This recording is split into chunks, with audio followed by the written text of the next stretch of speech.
अस्सलाम वालेकुम। Biological importance of water को हमने शुरू किया था और उसमें हम लास्ट इंपॉर्टेंस देखेंगे वाटर का, वो है आयोनाइजेशन ऑफ वाटर। सबसे पहले हम देखते हैं आयन क्या है। आयन का मतलब है पॉजिटिव और नेगेटिव चार्ज। किसी भी एटम मालिक्यूल के ऊपर या पॉजिटिव चार्ज हो या नेगेटिव चार्ज हो उसको हम कहेंगे कि ये आयन है। फॉर एग्जांपल ये आप देख सकते हैं सोडियम, एक के ऊपर है पॉजिटिव चार्ज, दूसरा भी सोडियम है Na है, लेकिन उसके ऊपर कोई भी पॉजिटिव या नेगेटिव चार्ज नहीं है, तो लिहाजा इसको हम कहेंगे ये आयन है और इसको हम आयन नहीं कह सकते। अब लफ्ज़ है आयोनाइजेशन, तो इसका मतलब है फॉर्मेशन ऑफ आयंस, आयंस का बनना, पॉजिटिव चार्ज या नेगेटिव चार्ज का बनना।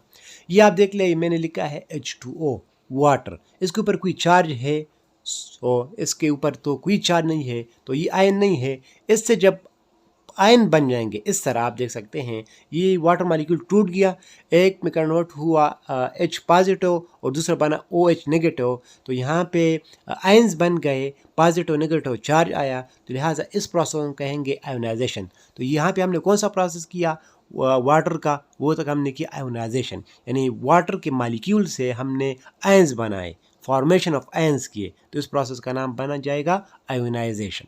तो यहाँ से साबित हुआ कि वाटर मालिक्यूल में ये सलाहियत है कि वो अपने लिए आयंस बनाते हैं। जहाँ भी वाटर हों तो वो आयंस में कन्वर्ट हो जाएंगे।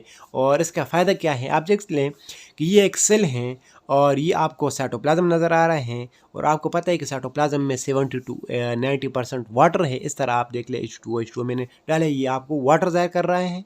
वाटर में ये सलाहियत है कि वो आयन्स बनाते हैं। फॉर एग्जांपल ये कुछ वाटर मालिक्यूल है, उसके आयन बन गए H positive OH negative, H positive OH negative, मैंने यहाँ पे ड्रा किए हैं। आप एक पॉइंट याद रखना है कि very few molecule out of very large number में आयोनाइज।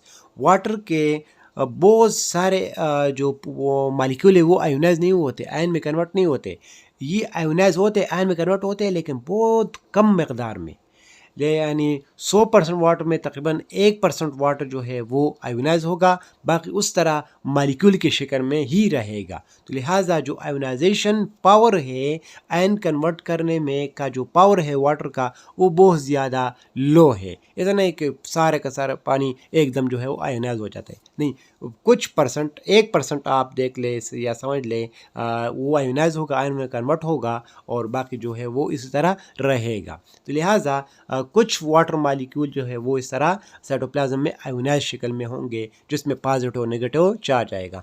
अब इसका फ़ायदा क्या है, अब यहाँ पे हम दो बातें देख लेंगे कि सबसे पहले अगर सारा का सारा पानी आयोनाइज हो जाए तो पानी तो बचा ही नहीं, सारे चार्ज आ गए, तो वाटर जो है वो ख़त्म हो जाएगा। इसलिए ये हमारे लिए बेनिफिट है कि बहुत कम मकदार में वाटर जो है आयोनाइज होता है और वाटर जो है वो ज़ाय होने से बच जाता है।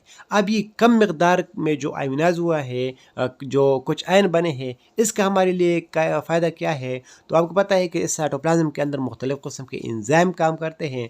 तो इन एंजाइम को अच्छी तरीके से फंक्शन के लिए, काम करने के लिए आयन जो है उसकी ज़रूरत होती है, और ये जो कुछ आयन्स हैं वाटर के, वो इनसे ही मदद लेते हैं। अब एंजाइम के लिए आयन्स की क्या ज़रूरत है, एंजाइम मुख्तलिफ़ किस्म के रिएक्शन को स्पीड करते हैं। तो कुछ रिएक्शन में इलेक्ट्रॉन की ज़रूरत होती है, कुछ रिएक्शन में इलेक्ट्रॉन को हटाने की ज़रूरत होती है। तो आप देख ले जहाँ पे OH नेगेटिव साइन है, इसका मतलब है कि इलेक्ट्रॉन ज़्यादा है, क्योंकि इलेक्ट्रॉन के ऊपर नेगेटिव चार्ज है, यहाँ पे नेगेटिव साइन हमें शो कर रहा है कि यहाँ पे इलेक्ट्रॉन ज़्यादा है। H के ऊपर पॉजिटिव चार्ज है, यहाँ पे इलेक्ट्रॉन की कमी है। लिहाजा एंजाइम एक रिएक्शन करेगा, और उस रिएक्शन के अंदर अगर इलेक्ट्रॉन की ज़रूरत है तो वो OH आयन से अपने लिए इलेक्ट्रॉन ले लेगा। और अगर एंजाइम ऐसा रिएक्शन स्पीडअप करता है जिसमें इलेक्ट्रॉन को हटाने की, रिमूव करने की ज़रूरत हो, तो वो वहाँ से इलेक्ट्रॉन रिमूव करेगा और इजीली H पॉजिटिव आयन को दे सकेगा। तो इस तरह एंजाइम को हेल्प मिल जाता है इन आयन से, और वो अपना फंक्शन प्रॉपरली परफॉर्म करता है।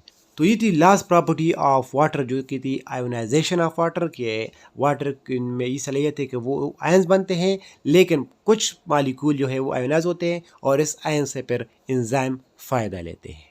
उम्मीद है आपको बहुत अच्छी तरीके से समझ आया होगा। अल्लाह।